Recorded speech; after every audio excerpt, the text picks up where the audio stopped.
20 days கிச்சனுக்கு leave விட்டு ஆளை விடுங்கடா சாமின்னு சொல்லிட்டு இதோ வந்துட்டேன். நான் அம்மா வீட்டுக்கு ஓடிட்டேன். அங்கே போய் இருந்தாங்க உங்கள் பேத்தியன்மா, நான் ரிட்டன் போகிற வரைக்கும் நீங்களே பார்த்துக்கோங்க. நான் அவங்க கையில் கொடுத்துட்டு நல்லா சாப்பிட்டமா தூங்கினமா ரிப்பீட்டு அப்படி பேச்சுலர் லைஃப்பில் போன மாதிரி இருந்தது. அதுக்குள்ளே ரிப்பீட் மோட்லேயே 20 நாளும் அப்படியே போயிடுச்சு. அதுக்கப்புறம் ஹஸ்பண்ட் அங்கேருந்து ஃபோன் பண்ணி எப்படி வருவேன்னு சொல்லிட்டு கேட்க ஆரம்பிச்சிட்டாங்க. நம்ம ஊருக்கு கிளம்பும்போது என் பொண்டாட்டி ஊருக்கு போயிட்டா அப்படி சொல்லிட்டு நல்லா ஜாலியாக ஸ்டேட்டஸ்லாம் போட்டுட்ருப்பாங்க.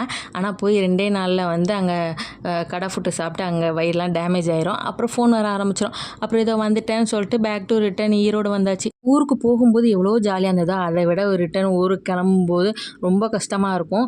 அதை விட பெரிய கஷ்டம் இங்கே வந்ததுக்கப்புறம் அந்த ரொட்டீன் லைஃப்பில் வர்றது பெரிய கஷ்டமாக இருக்கும். அப்புறம் இன்றைக்கி ஒரு வழியாக வந்து காலையிலே வந்து எழுந்திரிச்சு சம்பா ரவையில் கிச்சடி ட்ரை பண்ணியிருக்கேன். ஃபஸ்ட் டைம் பிரியாணி ட்ரை பண்ணலாம்னு சொல்லிட்டு ட்ரை பண்ணேன். அவுட்லுக் எப்படி வரப்போதோன்னு நினச்சேன். ஆனால் ஒரு வழியாக வந்து நல்லா வந்துச்சு.